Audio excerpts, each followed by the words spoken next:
সত্তৰে ছিল তেওঁ কাৰ্য দেৱ শুনা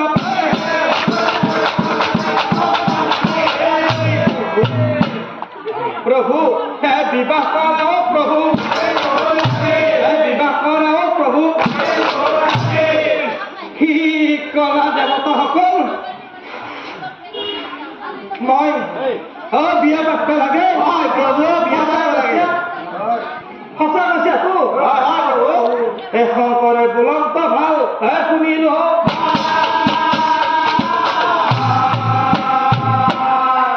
চাই দিবি তো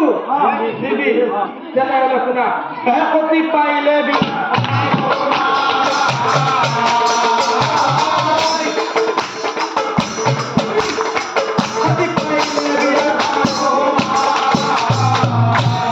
কিন্তু এটা কথা মই হৈ আছো শংকৰ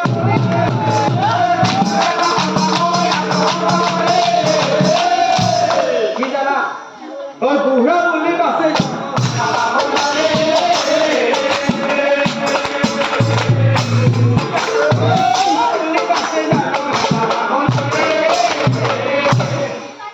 তথাপিতো তোমালোকে যেহেতু বিচাৰিছা ঠিক আছে সেই প্ৰভাততে উঠি মই হেমৱন্তপুৰে তোৰ দেৰি নেদে কন্যা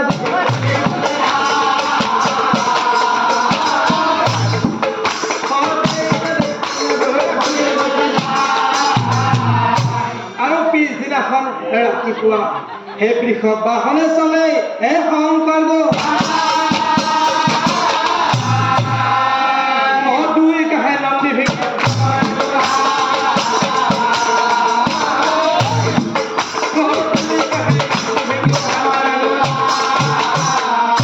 বহি আছে হেমৱন্ত ৰত্নইঙা হেনকালে কিবে যায় হেনকালে কিবে যায় শিৱক দেখি সভাসদেই প্ৰণাম কৰিলা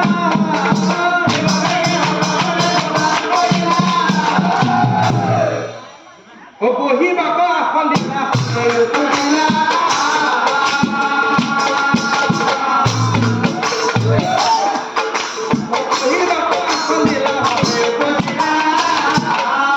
আৰু তেতিয়া হেমৱন্ত ৰজাই মহাদেৱক চাই কৈছিল কি কৈছিল হে প্ৰভু ভোলানাথ তুমি দয়াৰ সাগৰ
দেৱগণৰ কথা শিৱে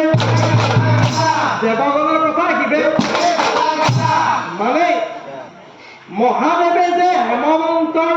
ঘৰত পাৰ্বতীৰ বিয়াৰ প্ৰস্তাৱ লৈ গৈছিল আৰু সেই প্ৰস্তাৱটো দিছিল দেৱতাসকলে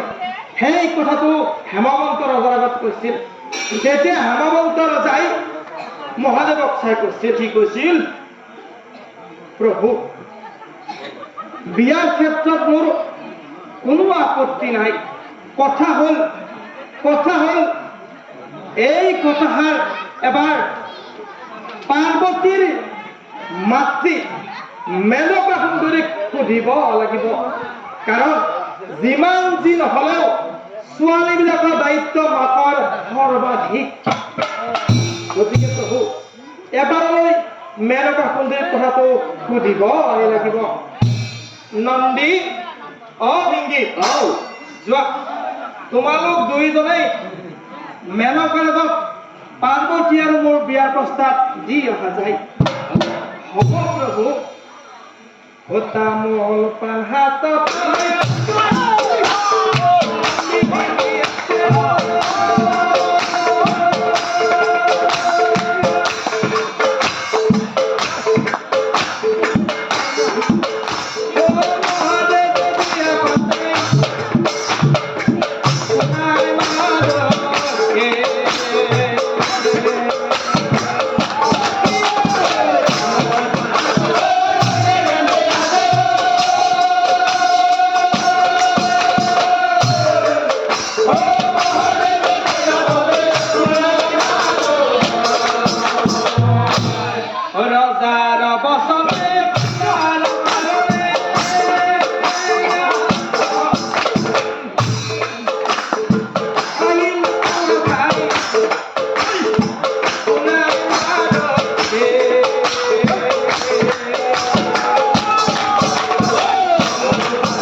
পাৰ্বতীৰ বিয়াৰ প্ৰস্তাৱ লৈ আহিছা হয় নেকি ঠিক আছে ৰবা কথা শুনি পাৰ্বতী ওলাই আহিছা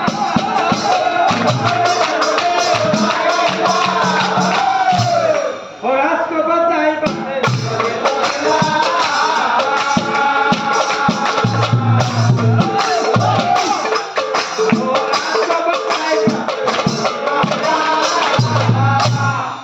শিৱক দেখি পাৰ্বতী তুই উঠে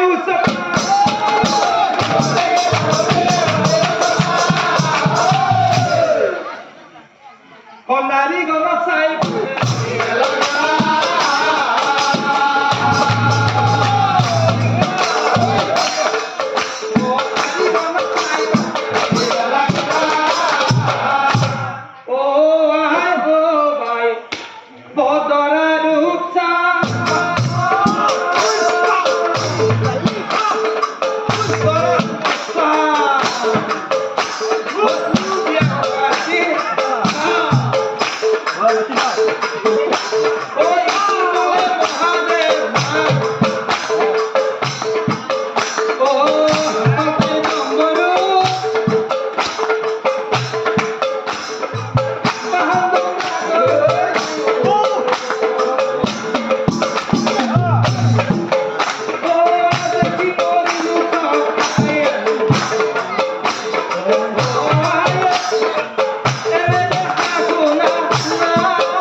সেইজনা যেতিয়া ভাবে বৰ কোমলীয়া ছোৱালী পাৰ্বতীক বিয়া কৰাবলৈ আহিছে চোৱাচোন চোৱা তোমালোকে ভালদৰে চোৱা মূৰৰ ওপৰত দেখোন কিবা সৰ্পডালে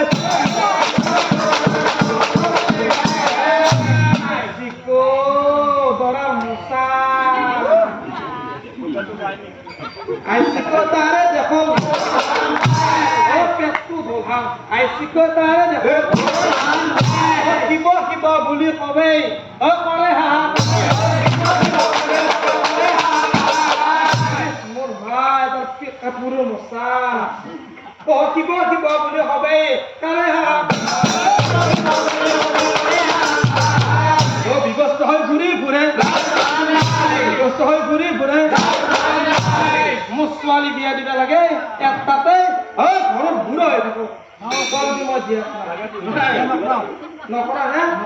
নকৰে তোর ভালচেলি কালি কতে দিন কি বাচ্চা একবারে ভালচেলি কালি কতে দিতে পারি তারা বিয়া থাকে কুইবে বাবা সব কইলে কত কুইবে